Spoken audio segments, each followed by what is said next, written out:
Yo, before this video starts, I do want to acknowledge that yes, I have been, pretty late with this upload. It did not come out when I wanted it to come out.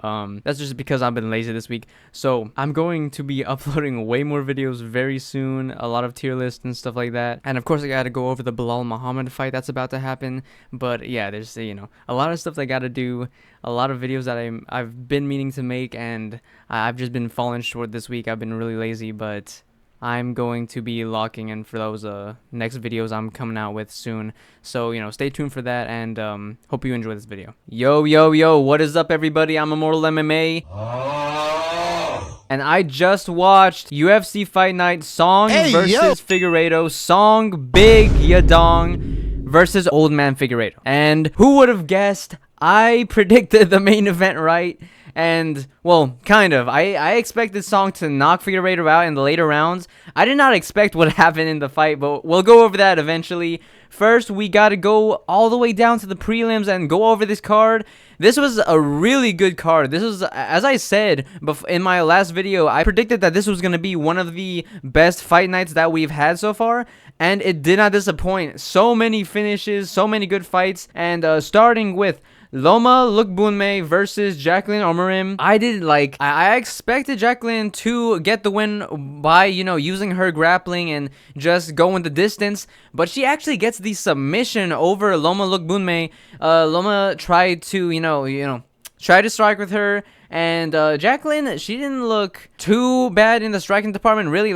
There wasn't really enough time to really see anything. She landed a few strikes, Loma landed a few strikes, and then she clinched up, was able to take her down, and then just controlled her for most of the fight, and was eventually able to get an armbar on Loma. And, there's not really any surprises here from me. I expected her to get the win because Loma does have a big grappling disadvantage. And again, though, I did not expect a submission. She did really good with the control, really good with the transition to the armbar. It was nasty. It was nasty. And yeah, Loma taps out in the first round. So this card already starts off with a banger, already with a finish in the first round. It wasn't like crazy, but starting off with the finish is really good, especially if it's like a WMMA fight. There's not too many finishes that usually happen in WMMA. So to see a finish in the first fight is a good indicator that the rest of the card is going to be really good. And the rest of the card did not disappoint. Moving on, Zhu Kanji versus Rodrigo Vera. I knew Rodrigo Vera was going to outstrike Zhu Kanji. But again, I didn't think he was going to finish him that fast. I didn't think he was going to, KO him in the first round. And he actually KOs Zhu Kanji in the first round. He hits him with a clean hook. It was clean. He was catching him multiple times on the feet. And Zhu Kanji, even though he has power, he has good striking, he just kept his chin way in the air and just boom, right on his jaw, drops him. And then the follow-up shots, he's out. Rodrigo Vera looked very impressive. And, with his record in mind, with all of his finishes and all of his wins, only losing once, and it was, so long ago, he's on a 14-fight win streak now. And, he's in the UFC. He looks good. He looks good. At first, I was a little worried because his striking looked a little weird, but he actually surprisingly, with his weird style that he was using for his striking, he did really good. And again, he found the hook. So I'm excited to see what he does in the future of the division. He's only 30 years old, so he still has time to work in the division. Easy win, to be honest. I mean, he didn't really have to go through much. Zhu Kanji landed a few decent strikes, but it was mostly Rodrigo Vera that was doing all the work. Very good. Again, another finish, 2 finishes in a row. So the card automatically opens up with very good finish, submission and a KO. And it's actually kind of crazy. We'll get to the rest of the picks in a bit, but it's kind of crazy that China only had one of their fighters that won. That's actually kind of sad. We'll go over the rest of the fights in a bit. But yeah, this was the beginning of the end for China. Song had to save them. Because they were getting loss after loss after loss. But moving on, the next fight, this I just don't. I could not put into words how surprised I was that Angela Hill completely whooped Zhang Jinnang. It was not even close. Jingnan had like a few like decent shots on the feet, a few good like boxing combinations, but like most of the fight was literally just Angela Hill. Like, what happened with Angela Hill? Did she did she walk into the Lazarus pit from Batman? Like, what is happening here? It's like she reversed in age and she just became like this crazy striker. And I know like a lot of it has to do with like, obviously, Jingnan didn't have any, like, takedown threats, but still, like, her striking looked really good. She looked really good. She was throwing all kinds of flying knees. She was throwing spinning stuff. She was throwing all kinds of stuff, and she was landing all kinds of strikes on Jingnan. And credit to Jingnan. Her chin is crazy because she got hit with multiple knees to the face, multiple flying knees to the face, and a lot of decent shots from Angela Hill with the hands. Through all of that, she looked completely fine. It didn't even look like she ever even got rocked in the fight. Maybe once or twice, but yeah, Angela Hill just doing great work in the clinch, getting some great body knees, which was really kind of like, you could see that it was bothering Jingnan with those knees. It was really good shot selection. And Angela Hill really stayed out of most of the danger. You know, when she would get hit, it wouldn't be too badly. She did get hit with a few good clean hits to the dome and, you know, a few decent body shots. But other than that, like, this was just one-sided mostly. Like, it was mostly one-sided, completely just on Angela Hill's side. She tried to, like, standing guillotine her, which I knew as soon as she tried that, I was like, yeah, that's not gonna happen. But, like, yeah, she was going wild, like, doing all kinds of stuff. She was negative 210 for the odds, so to just see Angela Hill just whoop her like that, like 30-27, it was actually insane to see that. I did not expect that at all. I did not expect that at all. And to be fair, again, I didn't do any like film study for everyone, but like Angela Hill is obviously not like, she was obviously not in her prime. She's obviously, you know, she's 41. She's older than Jingnan. And Jingnan's coming from one where she had all these like wins, all these championship fights that she won. And it's like, yeah, that meant nothing. That meant absolutely nothing. She got whooped, which is crazy to see. I did not expect that. So Angela Hill keeps her ranking, reverses time, I guess. Reverses time. She looked great in this fight. Good job to Angela Hill. Glad that she can get a clear victory. A lot of her losses have come by, like, you know, split decision, close decision. A lot of fights have been considered robberies, or at least, you know, she has considered robberies. You know, this was a great fight. She is Neil Magny maxing. She's actually doing better than Neil Magny. Neil Magny's not even in the rankings anymore. But, yeah, Angela Hill, really good job. Moving on, Ray Saruya, we all know this was going to happen. We all knew this was going to happen. But actually, I got to say, Ray Saruya looks a little leveled up. He looks leveled up from what I remember. From what I remember from his fight with Joshua Vaughn, he looked leveled up in his striking in this fight. You know, Louis Gruel, I'm not, you know, he's not like the absolute best, like absolute killer, and you know, he's obviously no Joshua Vaughn, but Ray Saruya was tagging him up. As you can see, 20 strikes to 1. 20 strikes to 1 is crazy. And yeah, Ray Saruya gets the takedown and beautiful grappling. When I saw all the grappling transitions, all the like things that he was doing, oh my, it was beautiful. I love jiu-jitsu. I love watching the jiu-jitsu. I love watching jiu-jitsu, you know, in a way that's not stalling. I don't like stalling jiu-jitsu, but when I see people like Ray Saruya who are just like transitioning really beautifully, and that choke that he got, he just jumped on it. It was beautiful. He gets the submission in the first round by rear naked choke. I think I picked him for a second round or something like that, but I knew Ray Saruya was going to get this done easily, and what do you know? He winds up doing it even better than I thought. He gets it done in the first round, and he gets hit only once. Yeah, Ray Saruya, his striking looked improved. He looked like he wasn't overthrowing as much as he did in the Vaughn fight, and he just looked like he was, you know, picking his shots better, and he's still 23 years old. This guy is so young. He has so much more to give in this division. He has a lot of time to improve, so cannot wait to see him in the future. He looked really good in this fight. Gets it done in the first round. Moving on, Ari Kaleng versus Cody Haddon. Cody Haddon looked great in this fight. I gave him a 10-8 for the first round. Like, you know, if you can give a Hamzat when he was going up against Kamaru Usman in the first round a 10-8, you can definitely give this a 10-8, because Cody Haddon, you know, he got hit with a few decent shots by Ari Kaleng, but then got him down and just beat Ari Kaleng up horribly. He was just pounding him like viciously, pounding him viciously. he was destroying him on the ground. He hit him with some really good shots, some really hard shots, some elbows, hooks, really nice. I think he had a submission attempt. I know it says only like one submission attempt down here. I think he had that in the first round. I'm pretty sure he had a submission attempt in the first round. I'm pretty sure he tried for like a rear naked. But yeah, he was beating Auriclang up on the ground viciously. And then in the second round, he opened up with his striking. He started landing some really good shots on Auriclang. Winds up TKOing him from a knee. He hits a devious knee on Auriclang right on the solar plexus. And you can see Auriclang, he reaches his hand towards his stomach after that landed. And then right after, he hits one more knee right to the liver of Auriclang, right after getting, hitting him in the solar plexus. So he hit him with like a double combo. That was nasty in the clinch up against the fence, and TKOs Auriclang with the body shot. It was a really good performance by Cody Hannon, and this guy had the audacity to say that it wasn't a great performance after the fight. Are you kidding me? This guy, watching him for the future, that was a great, brilliant performance. Again, I gave him a 10-8 in the first round, and he gets the finish in the second round by his knees. And again, he's been gone for like 2 years or something like that. He's had a little hiatus, so I'm expecting him to look even better in his fights after this. He's gonna have less ring rust. He's gonna be more active. Like, I am expecting big things from Cody Haddon. And another Chinese fighter that loses.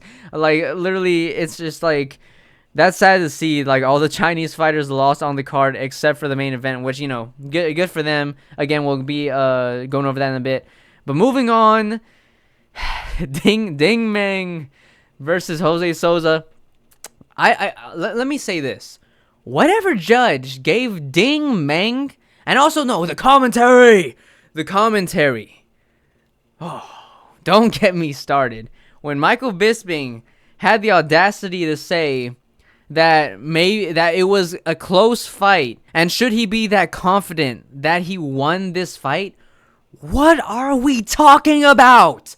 This was like, okay, sure, it was a close fight. Jose Souza clearly got the better shots in the second round. He hit him with a devious knee on the jaw. He hit him with some really good shots in the second round. And then in the third round, he literally spinning, elbowed, bloodied the side of his head. Ding Meng literally landed basically nothing in the third round. What are the third round stats? Yeah, 29-13. Come on now. And then this one, obviously the strikes were in his favor, but he landed the much better strikes. The really good knee. He landed, I think, a punch also rocked Ding Meng in the second round. But what are we talking about that Ding Meng could have won? No! What are the commentary talking about? It was obviously Jose Souza, and the judge that gave this to Ding Meng. What are we talking about? Ding Meng, for me, he obviously won the first round. He was doing better with the strikes. He was landing some nice leg kicks that were reddening Jose Souza's leg up. But what are we talking about that Ding Meng somehow won this fight? The second and third round were the clearest rounds. I mean, they weren't that clear, but they weren't like the clearest rounds ever. But Jose Souza obviously landed the better shots. What are we talking about? Ding Meng might have won this. What are we doing? It should not have been a split decision at all. But Jose Souza gets it done by jabbing at range, and just in the third round, he was a lull maxing in the third round. Literally just moving all around the octagon, and then just every now and then landing like a jab, landing like a kick. He was literally doing the Zalal method in that third round. But yeah, it was clear for Jose Souza, second and third round. He used his length to his advantage really well. His jab was nasty. But other than that, he couldn't really put together anything crazy on Ding Meng that could put him out or anything like that, or be close to ending the fight. But yeah, Ding Meng, nice leg kicks, but that was basically all that he had. He couldn't really find Jose Souza's chin. He did a few times, but Jose Souza actually has a decent chin. Moving on to Yisak Lee versus Luis Felipe Diaz. Luis Felipe Diaz is powerful. He is powerful. Now, his leg kicks were nasty. You could hear the thud of his leg kicks against Yisak Lee. Nasty leg kicks. And he was catching him on the chin with some really powerful shots. Knocked him out in the first round. It was nasty. Luis gets it done by first round KO. And, I picked him for submission because of all of his submission wins. But Yisak Lee didn't, really wrestle him. It was really just a striking battle, mostly. And yeah, Yisak Lee just gets put out by the hands of Luis Felipe Diaz. Nasty KO power. Crazy finish rate, by the way. I think he only has like 1 win by decision. Like all the other wins he has by finish. So yeah, Yisak Lee, he gets done bad. You got did bad. Again, another finish, another KO victory. The only fights that went to decision were Angela Hill versus Jinan, which was a really good fight. And then also Ding Meng versus Jose Souza. It's probably the most boring fight out of all of them, if I'm remembering correctly. But it was, even then, it was still a really good fight. It was still a decent fight. And again, this card, overall, great card. I would say this is probably the best Fight Night card we've had this entire year. This one and, like, the UFC Perth was really good. But, like, this one, so many finishes, so many good fights. Like, this was a really stacked card. I could tell it was going to be a stacked card, too. It just stood out to me. It just stood out to me. It had that X factor. But moving on from the prelims to the main event, Alex Perez versus Sumandarji. I was literally gonna get my pick right. Alex Perez, you know, he takes the first round, like very, very close first round. By the way, the commentators were kind of glazing Alex Perez a little bit because, like, I noticed they were talking all about his hooks and stuff, and I was looking at the first round and thinking like, okay, they're hyping him up, but it's like he's missing most of these shots against Sumandarji. Like Sumandarji, his head movement is like really good. His movement is really good. He's literally like dodging most of these shots that Alex Perez is trying to like throw at him. He's like over swinging on all these hooks, and the commentators are like, "Oh, he's going forward. You gotta watch out. You gotta watch out for those hooks." And Sumandarji, he's kind of just like evading all of them. And, you know, he did lose the first round. Again, very close round. In my opinion, he lost the first round. Because, you know, Alex Perez was going forward more. I believe he landed more. And, you know, Sumandarji was kind of finding his range. But again, you know, he was getting out of all of the shots that were like really big. So it wasn't like Sumandarji was in like crazy trouble. And then they get into the second round. And Sumandarji puts him down. He puts Alex Perez down with a straight left. And it was beautiful. And I don't know why, but he dives on him while he's on the ground. And then he kind of just lets it, like, turn into a grappling exchange. And I'm like, why would he do that? Like, I would have just, like, let him back up on the feet and then just boom, boom, you know, keep going at him. And then they stand back up and then the nut shot of doom. That was a nasty nut shot. Sumandarji did also get an eye poke in the first round, I believe. It wasn't, like, a bad one or anything. It was just, like, a glancing one. But yeah, Sumandarji, accidental kick to the nuts as he's going for a teep to the body. And Alex Perez is over there like just in agony, and he's like spitting into a bucket, and they cannot continue the fight, so it becomes a no contest. I was so close to getting my pick right. I was so close. Like, Sumandarji was winning that. He got the knockdown. The tides were turning completely. I say the tides were turning. Again, the first round was very close, and Alex Perez was kind of, you know, whiffing on a lot of shots, and Sumandarji was just, like, finding his range. So, you know, in the second round, he was piecing up Alex Perez, and it ends in a no contest. So, you know, sad to see that happen. But, yeah, Alex Perez, nasty nut shot. You know, again, hope he's good. Hope he's good, because that was a bad one. That was a bad one. Not many nut shots, you know, lead to someone needing a bucket. So hopefully he's all good. Moving on, Jake Matthews. Man, Jake Matthews, I expected him to get the finish, and it kind of does suck that he didn't get the finish, because I feel like he could have postured up and, you know, did more ground and pound and maybe got a TKO on the ground. Beautiful boxing in the first round. You know, he was outboxing Carlston Harris. He rocked him a few times, and he, I believe he, like, cut Carlston Harris open, like, under his eye or somewhere. But, you know, he was doing really good with his boxing combinations. He was looking really good in that first round with the striking. And then, you know, second round starts. They get into a grappling exchange. Jake Matthews gets him on the ground. Why are there 0 sub attempts, by the way? Wait a minute. Before I continue, why is there 0 sub attempts? 0 sub attempts for Jake Matthews. What are we talking about? What are we scoring this on? There was multiple sub attempts. There's multiple arm triangles that Jake Matthews was trying to get. What are we doing? He tried to set up. Well, first of all, when they first got on the ground, he tried to set up a triangle, like a leg triangle. Multiple arm triangles that he was trying to set up, like multiple arm triangles that he was like trying to get in on. And then he also tried to get a Kimura, which, you know, Carlston Harris used to get like a reverse. But, you know, Jake Matthews, he did multiple sub attempts. What are we talking? What are we talking about? What are we doing, UFC? What are we doing with these stats? But anyways, you know, mini tangent aside, Jake Matthews completely pieced him up in the first round on the feet, controlled him really well in the second round, had some decent ground and pound, had some decent sub attempts, and then in the third round, same thing as the second round. And again, I really feel like he could have like went for a ground and pound finish. I feel like he kind of like let that one go. We move on. Great win. Kai Asakura. Woo! Kai Asakura's slimed out Cameron Smotherman. What did I tell y'all? I told y'all that Kai Asakura would absolutely destroy Cameron Smotherman. I told y'all that in my video. Cameron Smotherman gets absolutely brutally KO'd in the first round by Kai Asakura. Kai Asakura just hits him with a nasty hook, drops him to his knee, and then, you know, Cameron Smotherman tries to recover, gets hit with another hook, and goes completely limp, out dead, cold. And then a follow-up shot on the ground from Kai Asakura. Yeah, Cameron Smotherman completely knocked out, just out on the ground. Nasty finish from Kai Asakura. A really nasty finish. Great win for him to, you know, come back from his 2 losses in a row. And, you know, if he keeps this up, look, again, just keep an eye on the grappling. Like make sure that your grappling is, you know, getting better. But his striking, nasty. Just work on your grappling, Kai Asakura, and you can like get in the top 15 of this division, I believe. Like, because again, he has really great power. He has good power. He has great striking. It's just that grappling, you got to work on it. But Cameron Smotherman, man, is I feel bad for him.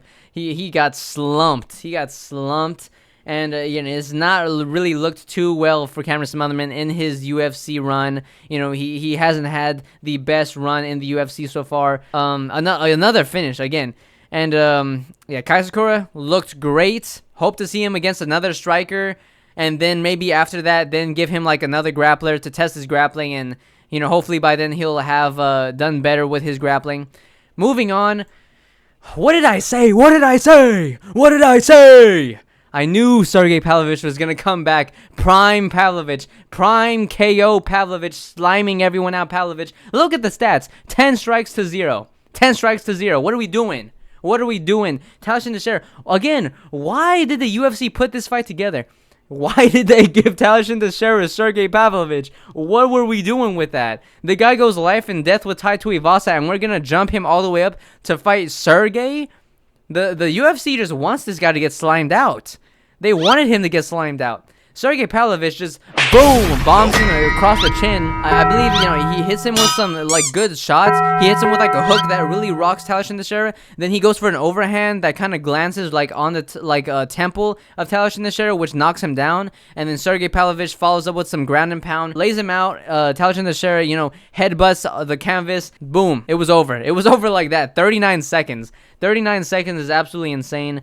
I knew this was going to happen. I knew Talashin Teixeira was going to get bombed. I don't know why they had him go up against like, they should have waited, given Talashin Teixeira someone like, I don't know, like Shamil Gaziev or like someone way lower, or like Mick Parkin, I don't know, someone like that. Like, why did they give him Sergey Pavlovich? That is insane. Maybe it was just for a layup for Sergey to just have another win on his resume, to be like, you know, oh, he's in the title picture now again. He's in the title picture. Maybe it was that, since he's on a 3-fight winning streak now. And, you know, to have him get another KO so it looks really good on his, you know, highlight reel and stuff. I don't know. But, yeah, he destroyed Talashin Teixeira. 39 seconds, not much to talk about. He just got, you know, Talashin Teixeira just got bombed. Yeah, Sergey Pavlovich is back into the title picture. You know, especially with his win against Waldo Cortez Acosta before this, you know, great win with that, and then, you know, having this KO on his resume. I don't know who they should give him next, though. They should probably give him, I don't know. I would say the loser of Cyril Gane versus Alex Pereira actually is really very good. Yeah, that's definitely a good one. Loser of that fight, and then he can fight for the title after that, I believe, would be a good path for him. Because I believe Volkov should, you know, he's not going to have a match against Volkov, and obviously Volkov just beat Waldo, so he's up there in the rankings. So I don't think they would give Sergey Pavlovich a title shot after this, but man, very good performance by Sergey Pavlovich. And Talashin Teixeira, Give him like an unranked guy or someone lower in the rankings. What are we doing? We're trying to get this guy KO'd out cold every single fight now, I guess. But moving on, Zhang Mingyang, fraud check of the century, man. Fraud check of the century. Alonzo Menifield just absolutely dismantled Zhang Mingyang on the feet. I never thought that would happen. I did not think this was gonna happen. I did not think this was gonna happen. Obviously, because I picked Zhang Mingyang by first round KO. But like, Alonzo Menifield just pieced Zhang up. Even with his block head, like, he just could not survive it. Zhang Mingyang just, like, Alonzo Menifield just boom, boom, boom, boom, boom. He was hitting him with all kinds of combos, all kinds of boxing combos. And, yeah, he chins Zhang Mingyang. And, you know the referee wanted to give Zhang time to try to recover. Because after Alonzo Menifield drops him badly and Zhang is literally, like, laying on his side on the canvas, like, almost dead, the referee, like, gets in there and pauses and, like, lets Alonzo Menifield get an extra, like, 5 or 6 strikes off on Zhang Mingyang as he's laying lifeless on the canvas before he actually, like, breaks up the fight. And I'm like, no, he wanted to give Zhang all the time he could to recover. They obviously wanted Zhang to win this because he folded badly on the canvas, and you know he wasn't like completely out cold, but you could tell he was completely finished. And they just let Alonzo just jump on him and like hit him multiple times as he was curled up into a ball. But yeah, a good performance by Alonzo Menifield back in the winning column. And, good performance to come back after his KO loss to Volkan Ozdemir. And, man, Zhang Mingyang, fall from grace. He gets slimed out by Johnny Walker, and now he gets slimed out by Menifield. With this loss, the hype train is officially dead for Zhang Mingyang. I will not be picking this guy in the future against, any ranked contenders that are, like, high up. Even like... Now, seeing him lose this badly to Alonzo Menifield, like, I felt like he just really couldn't get anything off. He didn't really rock Alonzo Menifield with anything. Maybe he hit him with one decent shot that kind of rocked Alonzo, but other than that, like, he didn't really hit him with anything clean, nothing. It looked like he was just at such a speed disadvantage. Man, hype train is dead. I really wanted to believe in the Zhang Mingyang hype train, but this officially derails it for me with his loss to Walker and loss to Alonzo Menifield out of all people. Not that Alonzo Menifield, again, like I said it in my prediction, like Alonzo Menifield has some decent, like good performances in the division. It's just that recently he's been getting like KO'd by everyone. But it's like, man, I really expected Zhang Mingyang to do better than that. He got completely demolished in this fight. Moving on to the main event, Song Big Yadong. Song Big Yadong. That is who I'm calling him now. Is this serious? I'm calling him that every single time. I don't care. Song Big Yadong gets the finish. His aura is too much. He has too much aura, like I said in the last video. Look at this picture of him. The aura!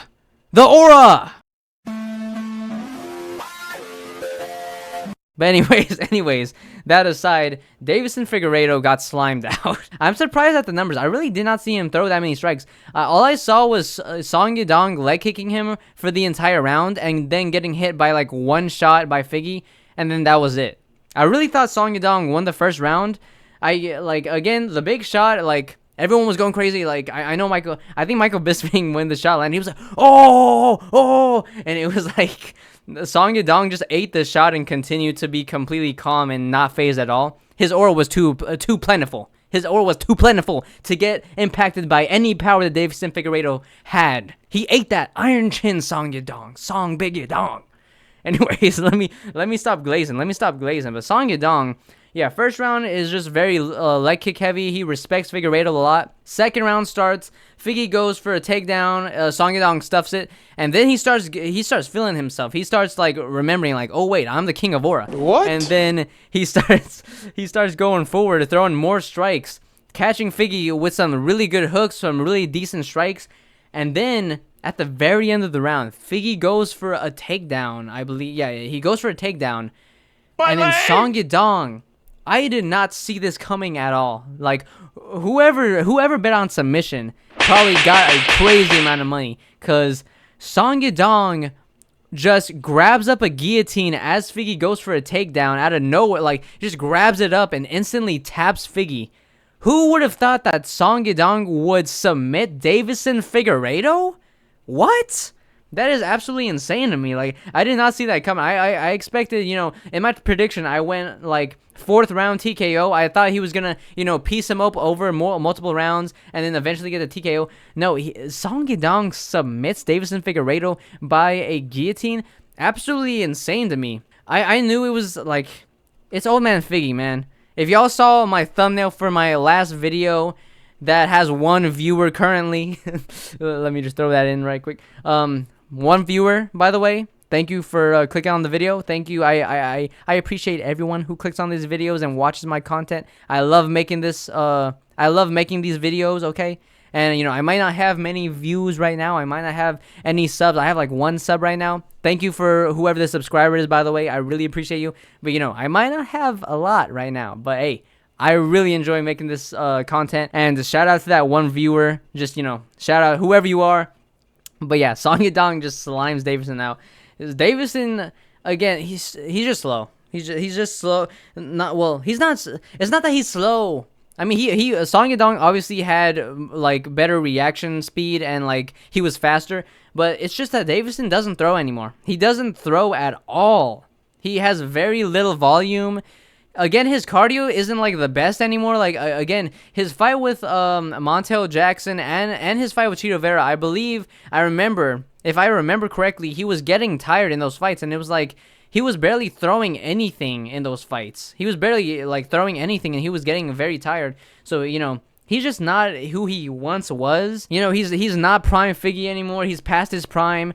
And Song Yadong is younger, hungrier, and also a good fighter. Like Song Yadong, let's not just like chalk this up to Davison being washed. Like Song Yadong has been a hard matchup for everybody at the top level, and Davison Figueiredo being watched just gave him even a less chance of winning against Song Yadong. You know, like seeing Song Yadong put up such a good fight against these other elite guys, you already know that Davison Figueiredo was not going to last in there with him, and even if he did, he probably would have gotten completely pieced up in the later rounds and destroyed. But yeah, Figgy gets subbed in the 2nd round. A crazy turn of events by guillotine, which is one of Figueiredo's best sub attempts. So kind of crazy to see him getting subbed by one of his best sub attempts. But yeah, Song Yadong, I don't know who they should give him next. I mean, I feel like if Amin Zahabi loses to Sean O'Malley, which he most likely will, you know, I'm going to give my predictions for that card in the future.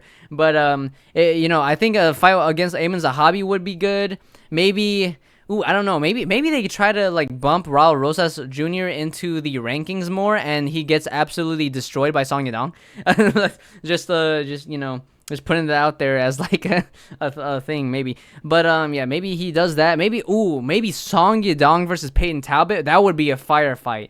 That would be a firefight. That would be a really good one. Great performance overall. Great card overall. This was a sick card. I love this card. And it really sucked that I couldn't watch it live because it was so early. And again, you know, I had work, so it took me even longer to watch this card. I started watching this card, I believe, at like 2 a.m. I believe at like 2 p.m. is when I started watching this card. So, you know, sad that I couldn't see it live, but great fights overall. Like all these finishes, even the fights that didn't end in like finishes, like Angela Hill versus Jingnan, like this was a sick fight. Like it was just back and forth the entire time, striking exchanges. Like it wasn't just like your average like WMMA fight where they're just like standing at range and like missing. Like no, Angela Hill was like really putting it on Jingnan, and Jingnan was trying to like, you know, go for a lot of hooks and trying to fight back. It was really, you know, back and forth striking exchanges, very entertaining. And then, you know, this fight, Ding Meng versus Jose Souza, that was probably, again, the most boring fight on the entire card. But even then, like, the first 2 rounds were pretty decent. They were pretty good. 3rd round was a little bit of a fall off from the first 2. But, you know, Jose Souza was smart in his game plan to just, you know, go on the sides and kind of, like, jab at Ding Meng. And you could see that Ding Meng was super frustrated, but, like, it was a smart decision from Jose Souza, taking no more damage and kind of just coasting it out, you know, hitting the jabs. He knew he could use his length to his advantage. And again, you know, Zalal maxing. But, you know, that was still like a decent fight. It was still a good fight, that one. And that was the most boring fight on the card. This card was sick. This card was sick. But, yeah, that's the video. I know I'm kind of just like yapping right now. But, if you enjoyed this video, if you enjoyed me glazing Song Yadong to no end and saying that he has the most aura out of anyone else who has ever existed, you know, there are people with more aura. Why am I using the term aura like as an actual thing? Why am I not being like satirical with this? Why am I actually saying like there's more people with aura? Shut up. But no, Song Yadong, nah, that was a good performance from him, and good performances from everyone. Like, man, this card was sick. But hope y'all enjoyed this video. If you did, you know, rear naked choke on that like button. You know, don't be silly. Jump the gilly on that subscribe button. Shout out to Dustin Poirier, by the way. And you know, heel hook, which is very rare in the UFC. But you know, heel hook that comment section and let me know what your thoughts were about this card. Tell me what you think about me using aura unironically. This is horrible. But you know, tell me what your thoughts are about this card. You know, my video, everything. Tell me whatever. It could be like even not even about this card. You could tell me a random thing in the comments that has nothing to do with these fights, and I will answer you because I care about each individual person who watches, subscribes, likes, and comments on my videos. Okay, I appreciate every single one of you. Got that? This sounds like a threat. I don't know why. Nah, but yeah, I always respond to everybody. So, hey, leave a comment. I'll respond to you. I'll argue with you, or I'll agree with you depending on what your take is. But anyways, hope y'all enjoy this video again, and I will see y'all in the next video. Peace.